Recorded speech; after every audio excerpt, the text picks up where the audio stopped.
Bismillahirrahmanirrahim. Assalamualaikum warahmatullahi wabarakatuh. Yang saya hormati Pak Sadaam Amiruddin, Bapak-bapak dan Ibu-ibu jamaah kajian BDI PT Pertamina Geothermal Energy. Selamat bergabung di kajian ini. Terima kasih kepada Pak Sadaam yang telah memenuhi undangan kami untuk dapat mengisi di acara ini. Salawat serta salam semoga tercurah kepada uswah kita Nabi Muhammad SAW, kepada keluarga, sahabat, tabi'un tabi'in, dan mudah-mudahan kita sebagai umatnya selalu berpegang teguh terhadap ajarannya.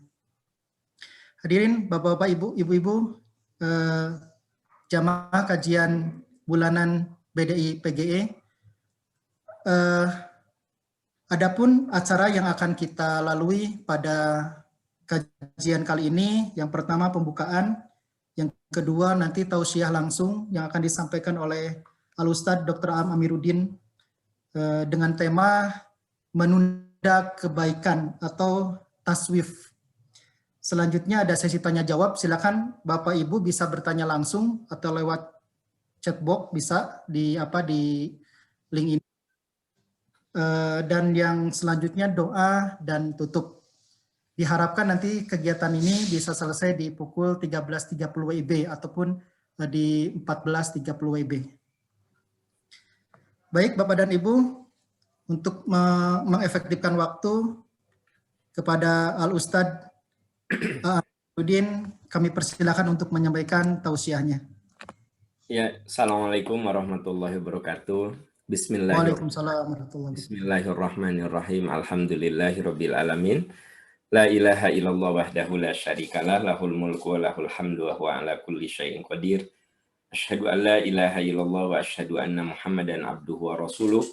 Allahumma shalli ala Muhammad wa ala ali Muhammad kama shallaita ala Ibrahim wa ala ali Ibrahim fil alamin innaka Hamidum Majid. Alhamdulillah Bapak Ibu, sahabat-sahabat yang Allah muliakan, dengan izin Allah, siang ini kita dipertemukan, semoga Allah Subhanahu wa taala memberikan keberkahan pada sisa umur yang kita miliki.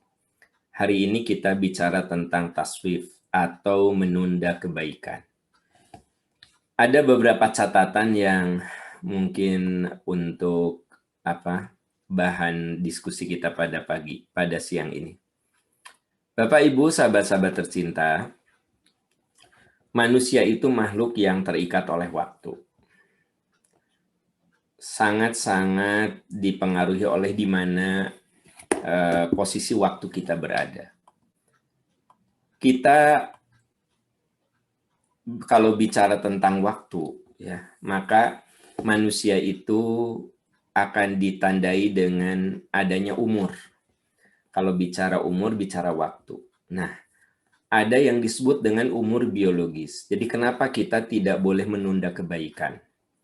Kita ini punya umur biologis, yaitu umur yang Allah telah tetapkan. Ada banyak mahasiswa saya yang sudah pada duluan meninggal. Adik angkatan saya sudah meninggal duluan. Adik kandung saya sudah meninggal duluan.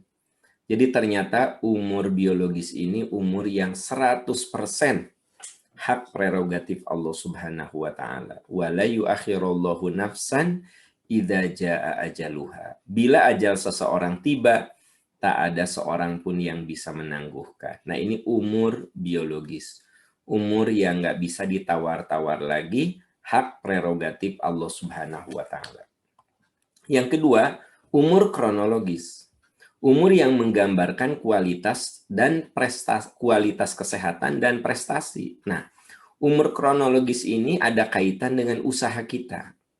Ada orang yang di usia muda, dia sudah banyak prestasinya. Ada orang yang di usia tua, tapi kualitas kesehatannya masih seperti muda. Ini ternyata ada kaitan dengan gaya hidup. Ada orang yang umurnya 60 tahun. Tapi fungsi ginjalnya masih bagus, fungsi jantung, fungsi hati, tekanan darah, gula darah, semua masih normal. Umurnya udah 60. Ternyata orang ini punya gaya hidup yang bagus. Rajin berolahraga, pola makannya sehat, pola pikirnya sehat. Jadi ternyata umur kronologis ini ada kaitan dengan ada kaitan dengan ikhtiar manusia. Prestasi juga begitu.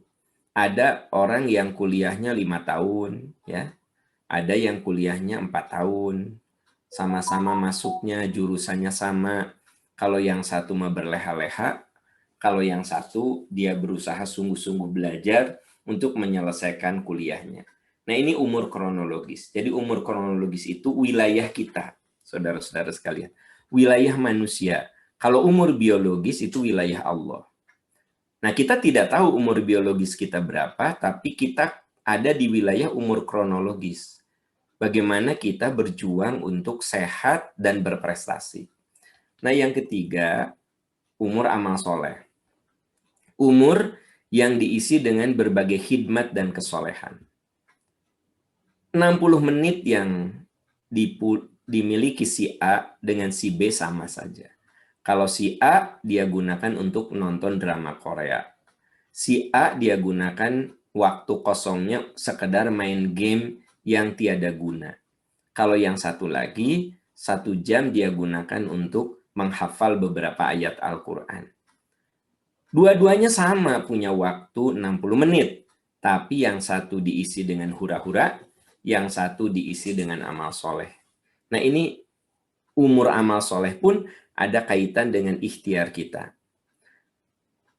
Saat libur, ada bapak yang kerjanya cuma nonton TV, pegang remote, kadang dia main game, tiduran di sofa. Kalau yang satu lagi, si ayah ini, dia ngajak main anaknya.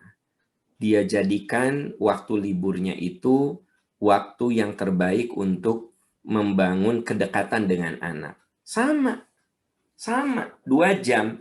Tapi yang membedakan adalah yang satu diisi dengan amal soleh, yang satu diisi dengan kesia-siaan. Nah, jadi saudara-saudara sekalian, sebelum kita jauh berbicara tentang menunda kebaikan, ya, maka kita pahami dulu bahwa kita ini punya umur biologis, punya umur kronologis, dan punya umur amal soleh.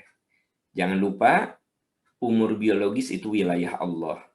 Wilayah kita ini banyak. Umur kronologis, yaitu bagaimana kualitas kesehatan, bagaimana prestasi kita. Umur amal soleh, bagaimana kita mengisi hidup dengan amal soleh, itu wilayah kita. Nah, dari situ supaya terpetakan, ya, terpetakan apakah kita ini termasuk orang yang menunda kebaikan atau tidak. Bapak, Ibu, sahabat-sahabat sekalian, ternyata di dunia ini tidak ada yang tetap, kecuali perubahan itu sendiri. Kenapa kita tidak boleh menunda kebaikan? Sebab dunia berubah terus. Berubah, dan berubah. Ada perubahan yang tak terbantahkan. Ya, fisik tak terbantahkan. Ada saat pertama kali masuk kerja, badannya masih ramping, kulitnya masih mulus, ya. Cara berpikirnya masih cekatan, kan gitu. Tapi boleh jadi ini tak terbantahkan. Dengan perjalanan waktu mulai motoriknya, kemampuan motoriknya menurun. Kemudian rambutnya sudah mulai beruban. Bentuk badan juga sudah berubah. Kulit juga sudah mulai ada keriputnya. Ini tak terbantahkan, ya. Bapak-bapak, ada saat pertama kali Anda masuk ke perusahaan ini gagah, ya.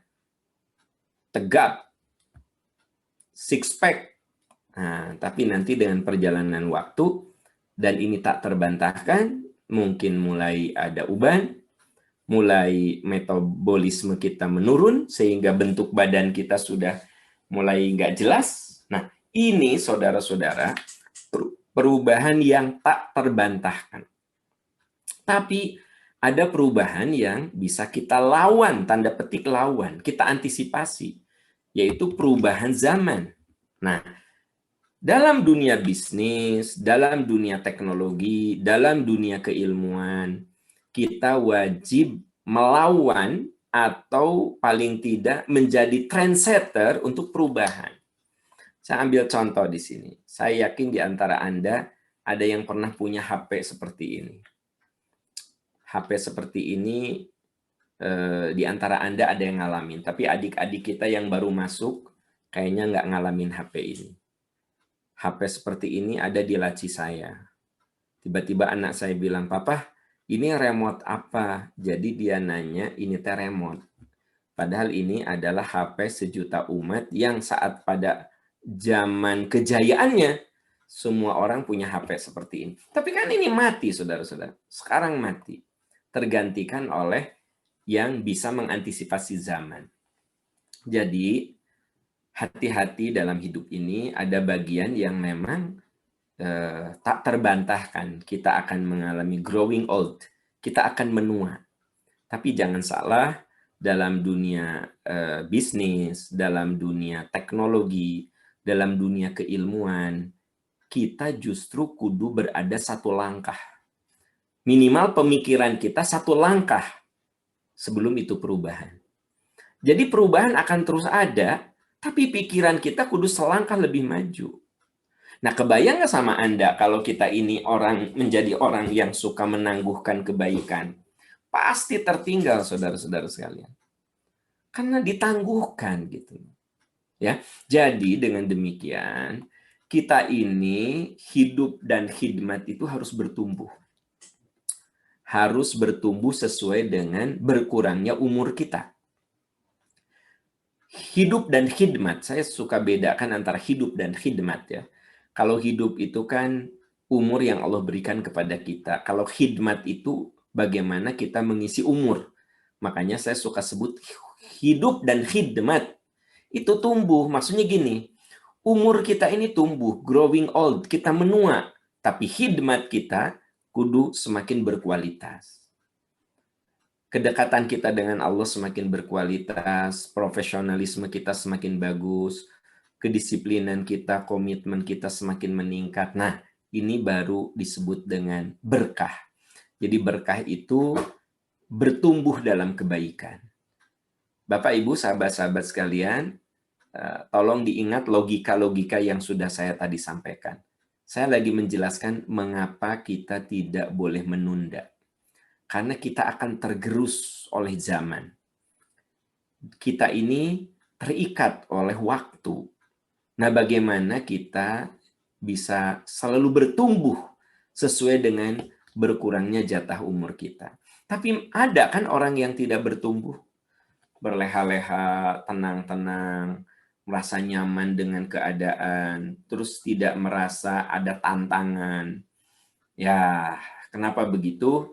Karena dia berada di comfort zone. Dia ada di zona aman. Nah, padahal kita semua itu tidak aman, saudara-saudara. Kita tidak tahu pada menit yang mana, pada detik yang mana malakul maut menjemput kita. Jadi kita tidak aman sebenarnya. Berarti kita kudu antisipasi terus. Kalau kita terlalu nyaman, terlalu merasa aman, maka itulah yang menyebabkan kita ini melakukan penundaan terhadap kesempatan-kesempatan berbuat baik. Jadi taswif itu terjadi, penundaan kebaikan itu terjadi pada saat kita nyaman. Nyaman seolah-olah kita tidak akan sakit. Nyaman seolah-olah kita tidak akan mati. Nyaman seolah-olah kita tidak akan menua. Nyaman seolah-olah kita tidak akan pensiun. Nah, comfort zone inilah sebenarnya yang kemudian membuat kita menunda. Nah, untuk itu, sahabat-sahabat tercinta, jangan pernah menunda kebaikan agar hidup kita berkah. Jangan pernah. Selalu kita bersegera. Ya, mohon ampunan harus bersegera. Wasari'u ila maghfiratin mir rabbikum. Bersegeralah pada ampunan Tuhan. Dalam beramal, fastabiqul khairat. Bersegeralah kamu berbuat kebaikan. Karena bersegera itu akan membuat hidup kita berkah. Menunda itu akan membuat hidup kita jauh dari keberkahan. Apa langkah yang bisa kita lakukan agar hidup kita ini berkah? agar kita tidak terkena orang yang menunda dan melalaikan kebaikan. Mulai dari sini, teman-teman sekalian.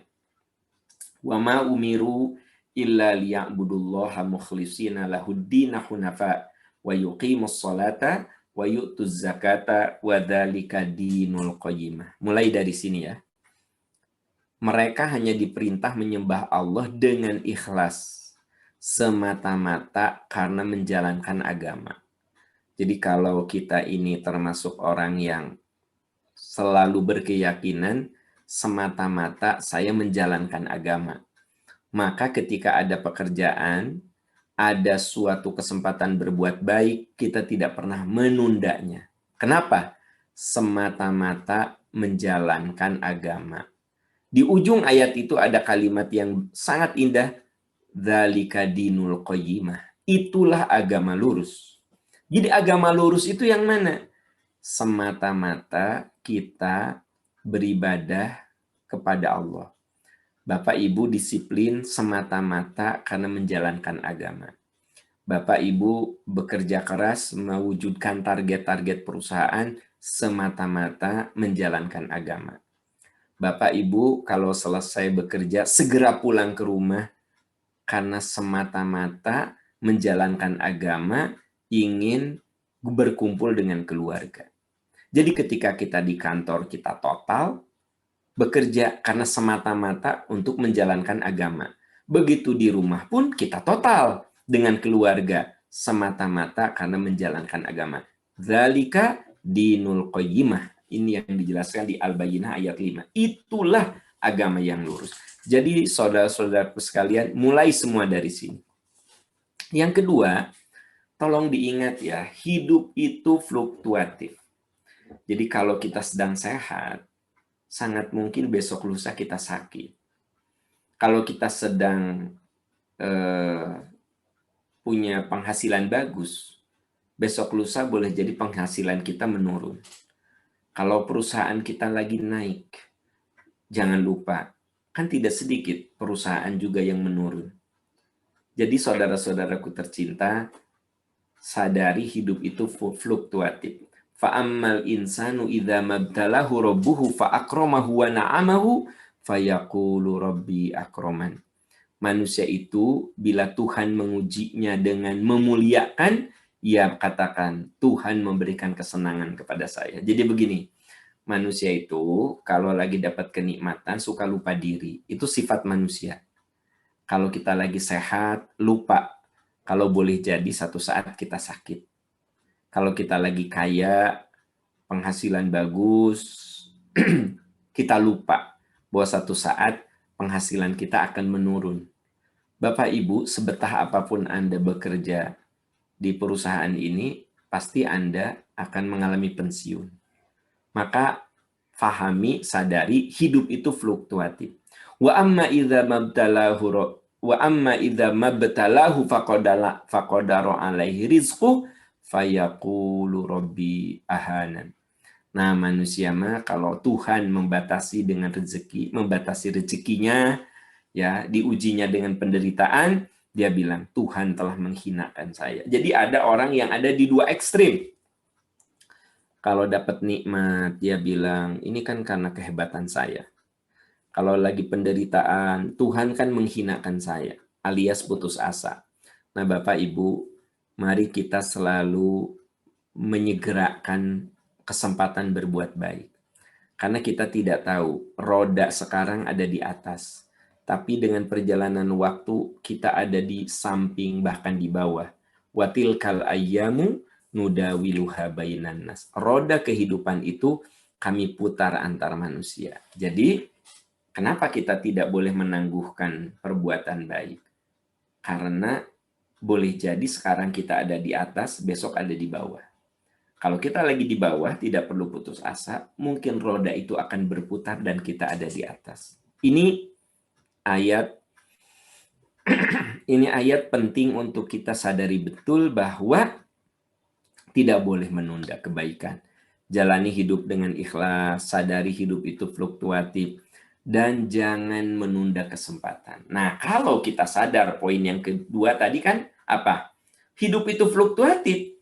Jangan menunda kesempatan. Ibnu Umar berkata, "Idza amsaita fala tantadiris sabah wa idza asbahta fala tantadiril masa. Khudh min sihhatika li saqamika wa min hayatika li mautika." Kata Ibnu Umar, jika kamu punya kesempatan pada waktu sore, berbuat baik pada waktu sore, jangan kamu tunda. Jangan kamu tangguhkan sampai waktu pagi. Kerjakan waktu itu juga. Tapi jika kamu punya kesempatan pada waktu pagi, kamu tidak perlu menangguhkannya sampai waktu sore. Khudh min sihhatika li saqamika. Gunakan masa sehatmu sebelum kamu sakit. Wa min hayatika li mautika. Maksimalkan amal selagi hidup sebelum ajal menjemputmu. Nah, Bapak Ibu, hidup itu kalau nggak ada change, ya change. Ya, kalau nggak ada perubahan, ya tantangan. Makanya jangan menunda kesempatan. Kalau kita masih muda, coba apa sih yang bisa kita lakukan di masa muda? Karena kita tidak mungkin balik lagi ke masa itu. Ya, kalau kita lagi sehat, mari kita berjuang untuk menggunakan kesehatan itu dalam keridhaan Allah. Dalam hadis ini dikatakan, sebelum kamu sakit, mumpung sekarang kamu sehat, maka jangan kamu tangguhkan hal itu. Nah, ini yang ketiga. Jadi ikhlas menjalani hidup, saudara-saudara sekalian, ikhlas. Yang kedua, sadari hidup itu fluktuatif. Yang ketiga, otomatis karena sadari hidup itu fluktuatif, jangan suka menunda, ya. Yang keempat, nah, jaga amanah. Bapak, Ibu, sahabat-sahabat, kita semua punya amanah, ya. Ketika di kantor, Bapak Ibu punya amanah. Ada job description-nya, ada targetnya, ya, gitu. Perusahaan itu pasti akan menetapkan ini job Anda. Ini target Anda. Nah, itu di kantor. Di rumah, ibu-ibu, Anda harus jadi istri yang amanah dan sekaligus ibu yang amanah. Bapak-bapak, kita harus menjadi suami yang amanah, juga ayah yang amanah. Ini yang dijelaskan di dalam surat Al-Anfal ayat 27. Ya ayyuhalladzina amanu, hai orang-orang yang beriman, la tahunullaha war rasul. Jangan kamu khianati Allah dan Rasul. Jangan kamu khianati agamamu. Jangan kamu langgar ketentuan-ketentuan Allah dan Rasul. Wa tahunu amanatikum. Dan jangan kamu khianati amanat-amanat kamu. Wa antum ta'lamun. Dan kamu sadar. Saudara-saudaraku sekalian, nah kalau kita punya prinsip menjaga amanah, maka insya Allah kita tidak akan pernah menunda setiap kesempatan yang ada di genggaman kita. Kita tidak akan pernah melalaikan kesempatan berbuat baik yang ada di kelopak mata kita. Karena kita berjuang untuk selalu amanah. Ya ayyuhalladzina amanu la tahunullaha war rasul. Hai orang yang beriman, jangan kamu mengkhianati Allah dan Rasul, dan jangan kamu khianati amanat yang ada di pundak kamu. Bapak Ibu, kalau kita pulang ke rumah, jangan, betul saya mengerti bapak-bapak tuh capek ya. Tapi kan walau bagaimanapun kalau kita punya anak, kan anak tuh amanah. Jadi jangan sampai di rumah tuh hanya duduk-duduk nonton TV, ya, main game gitu. Ada saat kita nih bercanda sama anak. Ada saat kita bercengkrama dengan anak. Apalagi anak kita kalau masih balita, masih SD, itu betul-betul kedekatannya dibangun saat mereka kecil. Sebab kalau sudah SMP, anak itu sudah mulai ada apa? Dia ada tokoh lain selain orang tuanya. Ada teman, ada yang dia idolakan.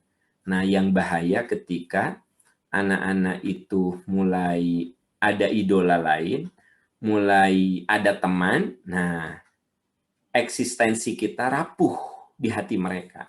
Kenapa? Karena kita tidak menjadi ayah yang amanah, kita tidak menjadi ibu yang amanah, kita tidak menyisihkan waktu untuk mereka saat ada waktu senggang, kita cuma main HP, lihat YouTube, ya, lihat Instagram, lihat barang-barang yang bisa dibeli online, kan gitu. Nah, sementara anak kita sebenarnya butuh sentuhan, butuh tatapan, butuh pelukan, butuh diskusi. Nah, Bapak Ibu, sahabat tercinta, jangan menunda menjalankan amanah kepada anak-anak kita. Sebab ini terutama adik-adik saya yang masih muda-muda, tidak terasa loh. Tak terasa ya. Rasanya baru kemarin kita ini antara anak-anak TK. Sekarang udah kuliah lagi. Nggak terasa. Makanya apa? Jaga amanah. Ini terutama bagi Bapak, Ibu yang putra-putrinya masih kecil-kecil ya. Apalagi ibu-ibu yang bekerja nih ya. Saya tahu bahwa Anda capeknya luar biasa. Tapi jangan salah. Kita ini kudu membangun kedekatan. Nah, kedekatan ini kan dibangun dari mulai dia anak-anak. Nah, kalau kita berusaha untuk menjaga amanah ya, walaupun kita capek, tentu kita lawan capek kita ini. Nah, ini poin yang seringkali terlupakan. Menjaga amanah. Kalau amanah pekerjaan, saya yakinlah. Anda kalau lalai itu ada yang negur. Minimal bagian SDM menegur Anda.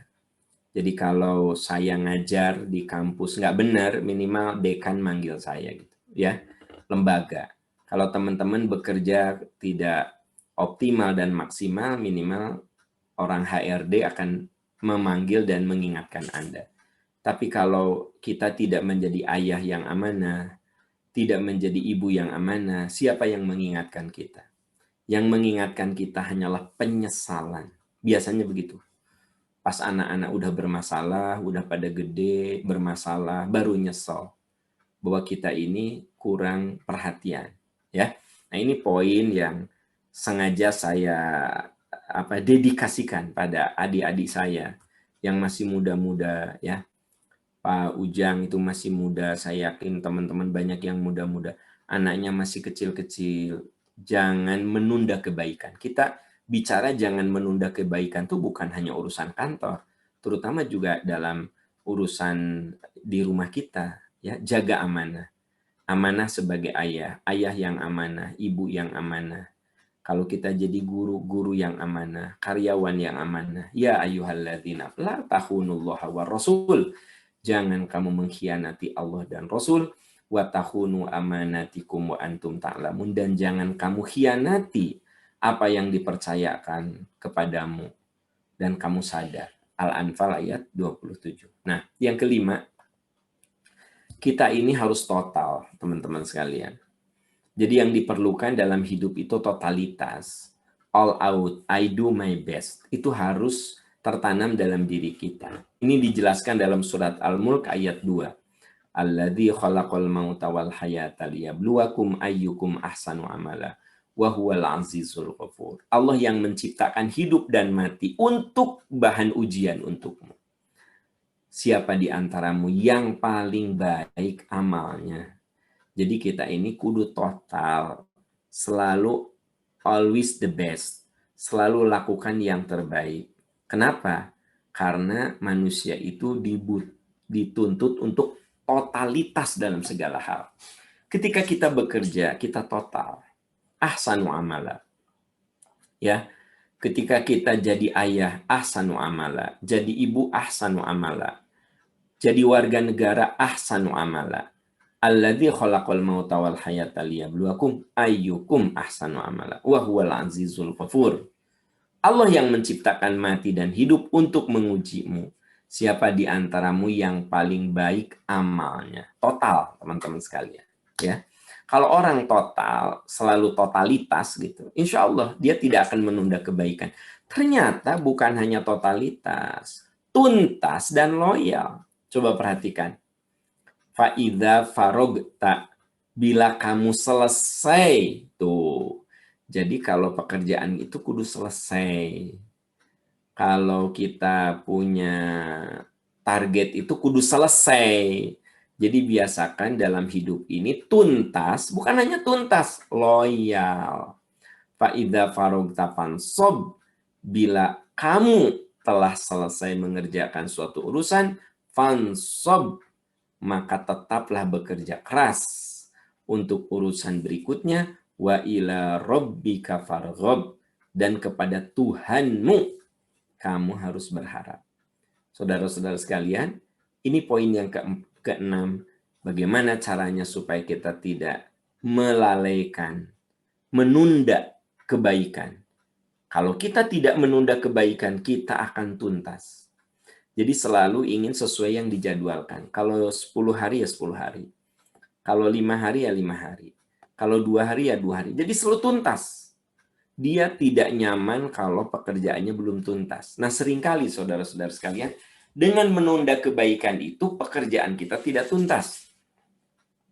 Banyak pekerjaan-pekerjaan yang tidak tuntas, kenapa? Karena kita tunda.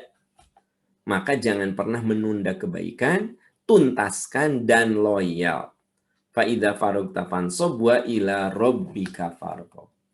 Dan yang ketujuh, husnuzon kepada Allah. Dalam hidup ini ada saat kita ini mendapatkan sesuatu yang tak seperti kita rencanakan. Kita merencanakan A, dapatnya B. Kita merencanakan B, dapatnya C. Sebenarnya Allah memang tidak memberikan apa yang kita inginkan. Allah itu akan memberikan apa yang kita perlukan. Jadi teman-teman sekalian, kita kan ingin A, B, C, D. Nah, Allah tuh nggak ngasih. Karena itu yang kita inginkan. Tapi Allah beri yang kita perlukan. Itulah yang dikatakan asa antakrohu syai'an wa huwa khairul lakum. Boleh jadi kamu tidak menyukai sesuatu, membenci sesuatu, padahal itu baik bagimu. Nah, saudara-saudaraku tercinta, maka dalam hidup ini kita kudu selalu husnuzon dengan apa yang menimpa diri kita. Di dalam hadis riwayat Imam Muslim, Nabi SAW bersabda, ajaban li amiril mu'min, inna amrahu kullahu khair. Sungguh menakjubkan sikap seorang muslim. Segala keadaannya disikapi positif. In asobathu sarra'u syakara. Kalau ia mendapat kesenangan, dia bersyukur. Wa in asobathu dharra'u sabara. Dan kalau mendapatkan penderitaan, dia sabar. Maka tidak ada yang buruk bagi dia. Jadi saudara-saudaraku tercinta, supaya kita tidak masuk dalam kategori orang yang suka menunda kebaikan, maka apapun yang menimpa diri kita, kita kudu husnuzon. Asa antakrohu syai'an. Boleh jadi kamu tidak menyukai, padahal itu baik bagimu. Nah, ini langkah ketujuh supaya kita terhindar dari melalaikan, menunda kesempatan berbuat baik. Yang kedelapan, saudara-saudara sekalian, tadi yang ketujuh. Nah, yang kedelapan, marilah kita menjadi orang yang selalu introspeksi dan perbaikan diri. Bukankah tidak ada manusia yang sempurna? Semua manusia tercipta dengan segala kekurangannya. Kita sebagai suami punya kekurangan, istri punya kekurangan. Kita sebagai bawahan punya kekurangan, pimpinan kita juga punya kekurangan. Tidak ada yang Allah ciptakan sempurna. Maka tugas kita, supaya kita tidak menjadi orang yang suka menunda-nunda kebaikan, banyaklah introspeksi diri. Ya ayyuhalladzina amanu taqullah. Hai orang yang beriman, takwa kamu kepada Allah. Wal tandur nafsum ma qaddamat lighad. Hendaklah setiap orang memperhatikan apa yang telah diperbuatnya untuk hari esok yang lebih bagus. Wattaqullah, takwalah kamu kepada Allah. Innallaha khabirum bima ta'malun. Sesungguhnya Allah Maha tahu apa yang kamu kerjakan. Sahabat-sahabat tercinta, sungguh ayat ini menjadi sangat-sangat penting dalam kehidupan kita. Bagaimana kita menjadi orang yang selalu introspeksi diri dan selalu melakukan perbaikan diri. Innallaha khabirum bima ta'malun. Allah tahu apa yang kamu kerjakan. Maka jangan pernah menunda kebaikan, tapi kita kudu banyak melakukan introspeksi. Nah, introspeksi itu ada dua cara. Ada dua cara introspeksi. Pertama, disebut dengan kontemplasi. Kalau kontemplasi itu kita merenung, ya. Merenung, apakah saya sudah menjadi ayah yang amanah untuk anak-anak? Apakah saya sudah menjadi istri yang amanah? Sudah menjadi suami yang amanah? Ibu introspeksi, apakah ibu sudah menjadi istri yang amanah, ibu yang amanah, karyawan yang amanah? Banyak introspeksi. Sehingga kita lebih banyak mengevaluasi diri kita sendiri. Kan ada orang yang lebih banyak hafal tentang kekurangan orang lain, tapi dia lupa, dia tidak bisa melihat kekurangan dirinya. Ya ayyuhalladzina amanu taqullah, hai orang yang beriman, takwa kamu kepada Allah, wal tandur nafsum ma qaddamat lighad, hendaklah setiap jiwa melihat apa yang dilakukannya agar hari esoknya lebih bagus. Wattaqullah, takwalah kamu kepada Allah. Innallaha khabirum bima ta'malun. Sesungguhnya Allah Maha tahu apa yang kamu kerjakan. Yang kesembilan, yakini apapun ada balasannya. Jadi hidup itu filosofinya filosofi petani. Kalau kita menanam jagung, ya memanen jagung, ya enggak? Kalau adik-adik tercinta, Anda selalu bekerja keras di perusahaan ini, selalu jujur, selalu disiplin, selalu berjuang mewujudkan target-target perusahaan. Nah, Anda di perusahaan ini sedang menanam kebaikan-kebaikan. Percayalah, kebaikan itu akan balik pada diri kita. Minimal report kita itu bagus. Minimal di SDM itu report Anda tuh bagus. Kenapa? Karena Anda memang menanam kebaikan. Tapi kalau kita di perusahaan ini seringkali melalaikan kewajiban, seringkali kita melakukan pelanggaran, kita meremehkan tanggung jawab, ya, termasuk mungkin kita ini tidak disiplin. Nah, sebenarnya kita sedang apa coba? Sedang menanam keburukan. Nanti terekam juga di bagian HRD itu, terekam. Nah, ini kalau bicara di kantor. Nah, sekarang di rumah, ibu yang selalu memperlakukan anaknya dengan penuh cinta, omongannya selalu baik, itu terekam di pikiran anak-anak. Bapak yang punya kelembutan kepada anak-anak, selalu memperlakukan istri dengan baik di depan anak-anak, karena istri kita adalah bundanya anak-anak yang harus kita muliakan, ya. Kita selalu memuliakan istri kita di depan anak-anak. Percaya ke saya, Anda sedang menanam kebaikan. In ahsantum, ahsantum li anfusikum. Kalau kamu berbuat baik, kebaikan itu untuk dirimu. Wa in asatum, tapi kalau kamu berbuat salah, berbuat jahat, berbuat licik, juga keburukannya untuk dirimu. Life is a choice, katanya. Hidup itu pilihan. Nah, jadi siapa yang menunda keburukan, siapa yang menunda kebaikan, ya dia akan memanen. Siapa yang mempercepat kebaikan, ya dia akan memanen juga. In ahsantum, ahsantum li anfusikum, wa in asatum falaha. Bismillah, kita tingkatkan spirit percepatan kebaikan agar hidup kita berkah. Jangan pernah menunda kebaikan. Kebaikan itu laksanakan dengan cepat, tepat, akurat, insya Allah hidup kita menjadi berkah. Bapak, Ibu, sahabat-sahabat tercinta, 40 menit saya sudah menyampaikan materi pengantar, Pak Ujang, itu pengantar dari saya, ya. Mungkin nanti ada diskusi, sebab ini ada penelitian, Pak Ujang. Jadi kalau bicara di Zoom, itu nggak boleh lebih dari 45 menit sebenarnya. Itu ada risetnya, ya. Sebab kan apalagi teman-teman kameranya ditutup, saya nggak tahu lagi ngapain, ya kan gitu. Apalagi kalau acara pengajian ini, Pak Ujang, pengajian di rumah pakai Zoom, ya. Nah, mungkin ada yang sambil tiduran, HP-nya itu di bawah selimut, pakai headset, ya kan gitu. Ditutup selimut, nah, gitu. Makanya materinya saya sampaikan maksimal 45 menit. Setelah itu kita dialog, ya. Nanti kan kita berakhir jam 13.30 waktu Indonesia Barat, ya. Ya, betul Ustaz. Di saya jam 1 nih, lewat 5, lewat 6.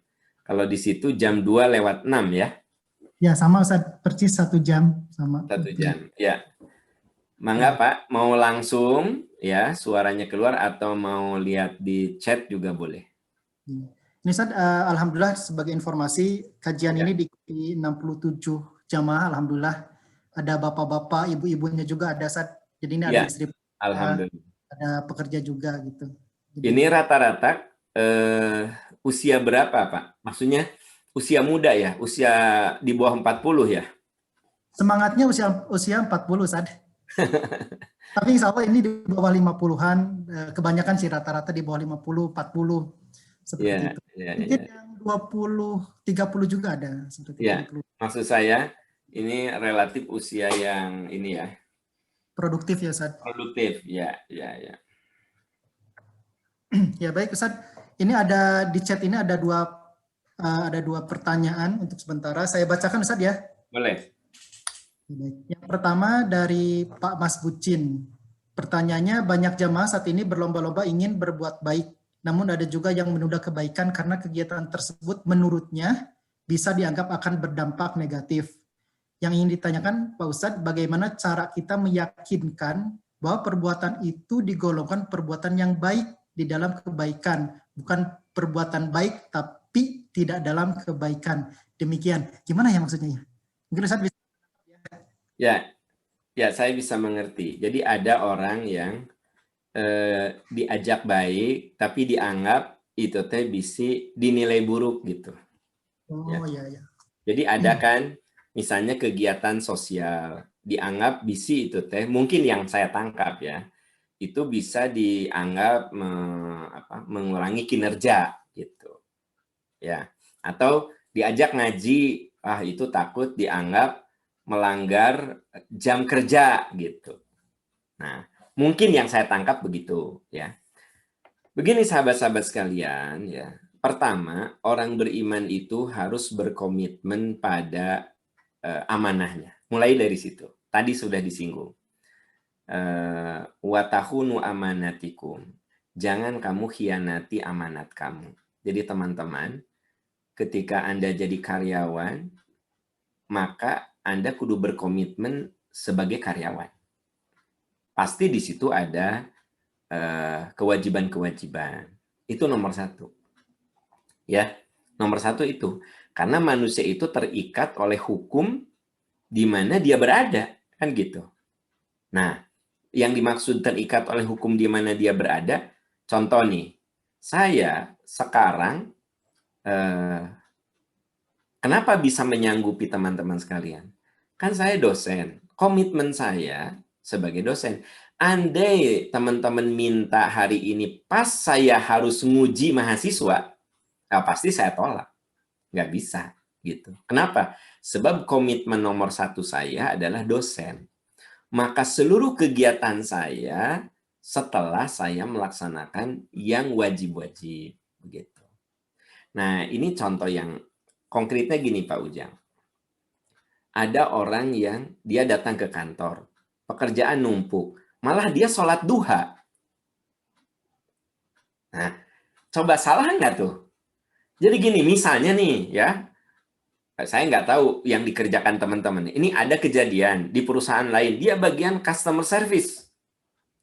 Ya, pagi-pagi jam 8 tuh si customer tuh udah antri. Kalah ke sholat duha. Malah dia sholat duha. Saya ingin tanya, apakah dia salah? Kalau kembali kepada amanah, salah.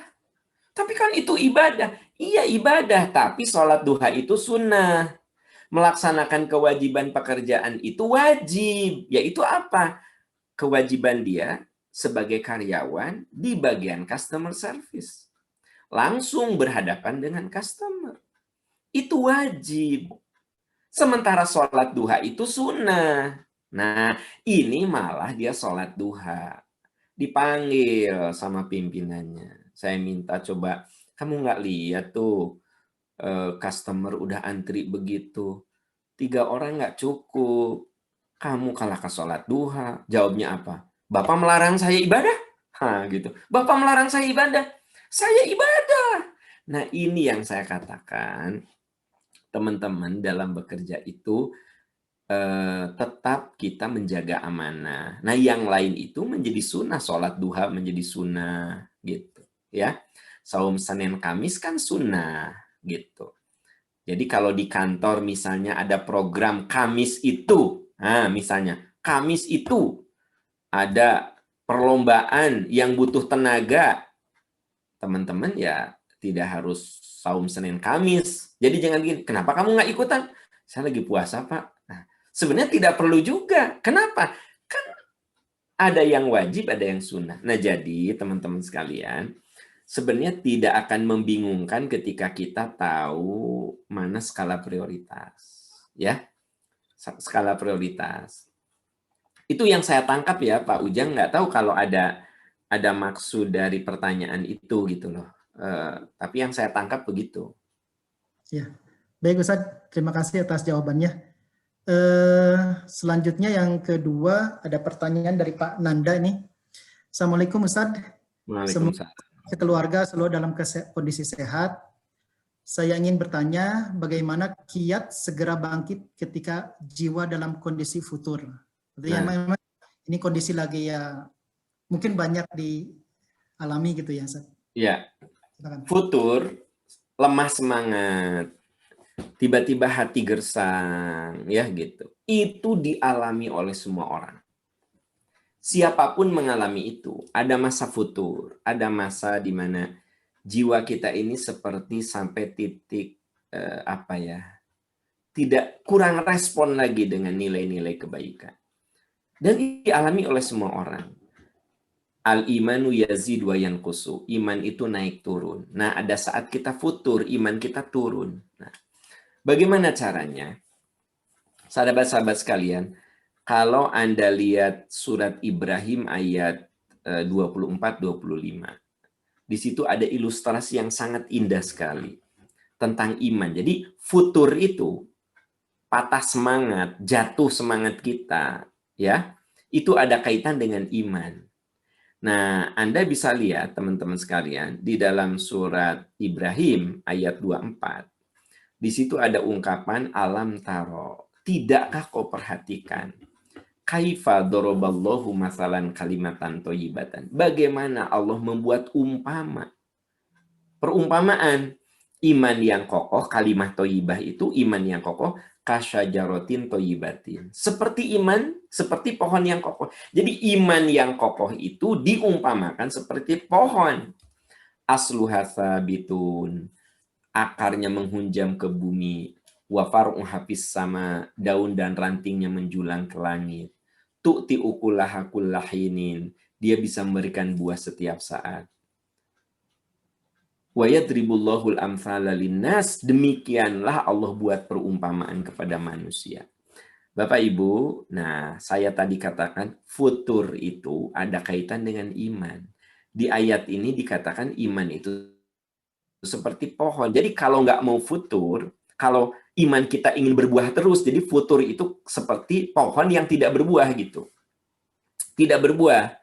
Nah, maka tugas kita adalah menyiramnya, memberi pupuknya, dan mengendalikan hama. Jadi 3, menyiram, memupuk, mengendalikan hama kalau kita punya tanaman. Apa itu siramannya? Nasihat.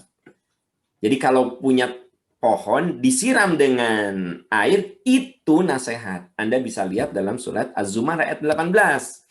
Alladzina yastami'unal qawla fayattabi'una ahsana ulaika alladzina hadahumullah wa ulaika hum ulul albab.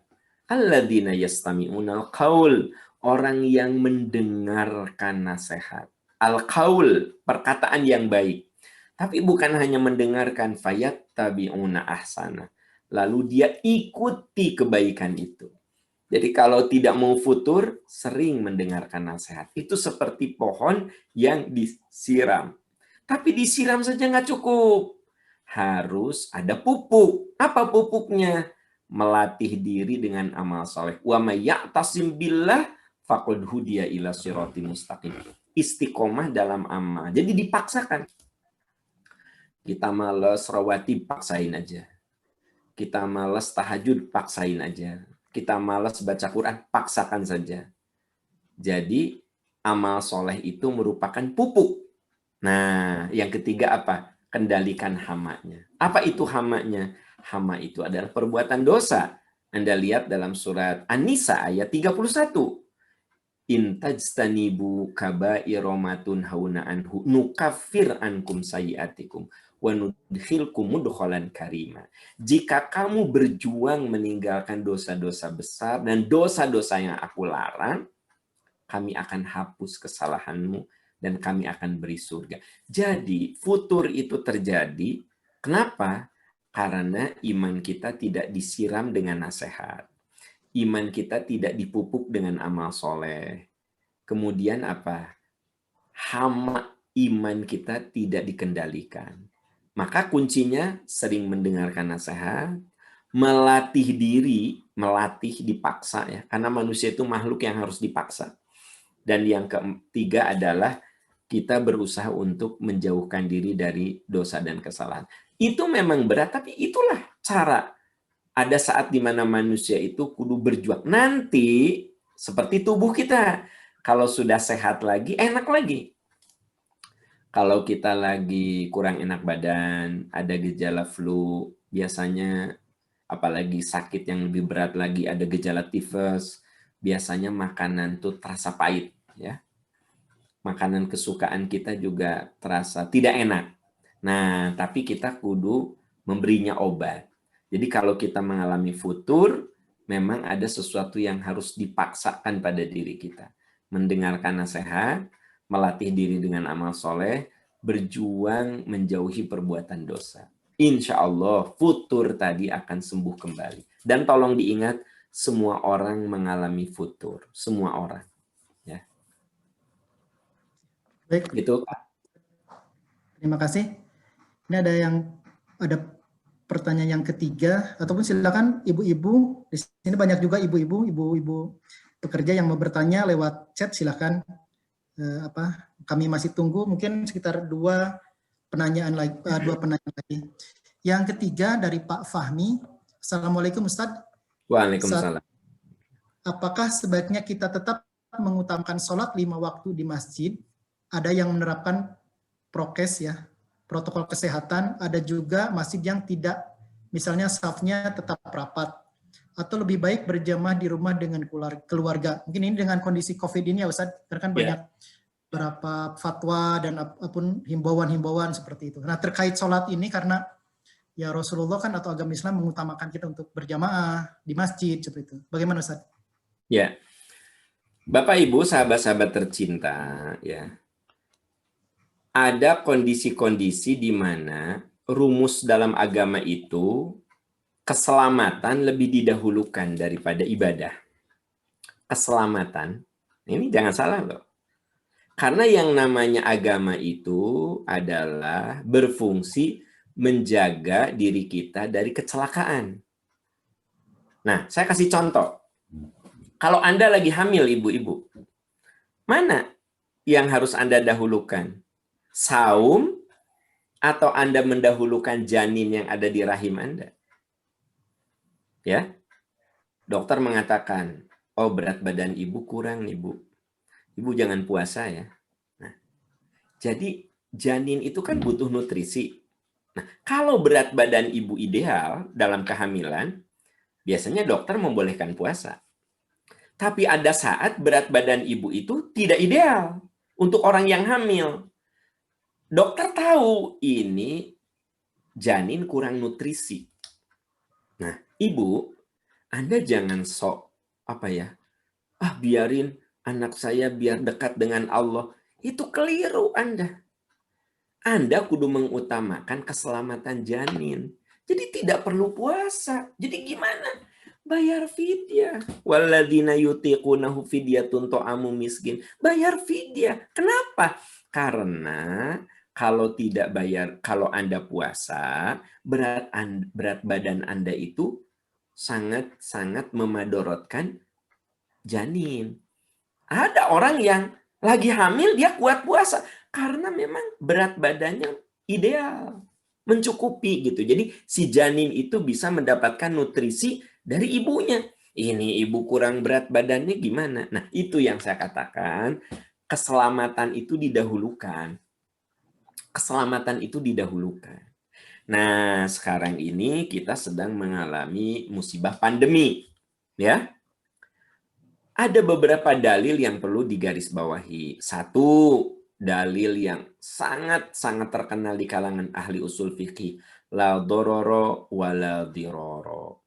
Kamu tidak boleh memadorotkan dan tidak boleh dimadorotkan orang lain. Yang kedua, wala tulqu bi aidikum ila tahlukah. Jangan kamu jerumuskan dirimu pada kebinasaan. Anda datang ke satu masjid, ternyata tidak diterapkan protokol kesehatan. Prokesnya nggak bagus, ya. Akhirnya, syaddud dzari'ah, Anda menolak bala, menolak bahaya. Anda nggak jadi sholat di masjid. Anda di rumah dengan keluarga. Boleh tidak? Boleh, tidak apa-apa. Kita tidak menafikan yang namanya sholat di masjid itu utama. Tapi saya bilang tadi, mengutamakan keselamatan itu lebih penting. Nah gitu, ya. Itu sebabnya di awal-awal COVID keluar fatwa tidak perlu Jumatan. Sebenarnya tidak Jumatan dan diganti dengan duhur sampai sekarang bisa berlaku. Jujur saya pernah mengalami satu keadaan di perjalanan saya di Bandung nih, di Bandung, Kang. Bandung kan ada wilayah yang zona merah. Jadi itu memang sudah di level RW gitu zona merahnya. Begitu saya ke sana, di sana itu sama sekali tidak ada prokes. Protokol kesehatannya banyak yang nggak pakai masker, seperti tidak ada COVID gitu. Jujur, saya balik lagi. Ya, saya sholat duhur di rumah, tidak Jumatan. Kenapa coba? Karena saya paham bahwa Islam melarang kita ini menjerumuskan diri pada kebinasaan. Kan suka ada yang bilang gini, siapa yang takut sama COVID, syirik tuh. Takut tuh kepada Allah Subhanahu wa taala. Nah, ini biasanya dia tidak memahami agama secara komprehensif, ya. Siapa yang takut kepada COVID, syirik tuh. Sampai dia tidak Jumatan, dia tidak sholat berjamaah di masjid. Ya kita yakin sholat berjamaah di masjid itu afdol. Jumatan itu kewajiban bapak-bapak. Tapi ada saat kita tidak Jumatan karena khawatir kemadorotan. Kita tidak sholat berjamaah karena khawatir. Nah, itu tuh berlaku sampai sekarang. Tapi untuk di daerah-daerah yang zona aman, ya tentu kita juga nggak masalah tidak menggunakan protokol kesehatan. Tapi untuk daerah-daerah yang udah jelas-jelas perwilayahannya itu adalah zona merah, ya tentu kita berusaha mengutamakan keselamatan. Jadi rumusnya, keselamatan didahulukan sebelum ibadah. Keselamatan didahulukan sebelum melaksanakan perintah Allah. Rumus-rumusnya sudah saya tadi sampaikan, contoh-contoh konkretnya. Wallahu a'lam bishawab. Baik, Ustaz. Syukron. Ya, tapi emang ini dilema sih di masyarakat terkait ada beberapa fatwa ataupun himbauan untuk tetap di rumah menjalankan ibadah. Karena mungkin di beberapa level masyarakat pemahaman terkait ke baik keislaman atau keyakinan berbeda, Ustaz ya. Betul. Jadi merasa ada yang abdol ketika sholat di rumah terus hapnya nggak rapat seperti itu. Karena emang mungkin sekarang beredar juga ketika bahwa ini salah satu tanda kiamat. Nah, seperti Ustaz, bahwa orang-orang sudah mulai melalaikan hal tersebut. Seperti itu. Gimana, Ustaz? Ya, inilah persoalannya ya. Persoalan dari pemahaman. Jadi gini, Pak Ujang, sampai detik ini kan ada yang beranggapan bahwa COVID itu hoax. Yang beranggapan bahwa COVID itu konspirasi. Yang beranggapan COVID itu penjajahan. Itu sekarang ini masih ada. Dan memang problemnya itu disampaikan oleh orang yang sebut sajalah dia itu Ustadz, Kiai, Habib yang punya pengikut gitu loh. Ya, itu problemnya. Padahal teman-teman sekalian, ya, mau dikata bagaimana disebut konspirasi, wong yang mati aja udah 16.000. Bagaimana disebut konspirasi, wong sedunia aja udah di angka juta yang meninggal. Masih kekeh kata orang Sunda. Masih ngotot konspirasi.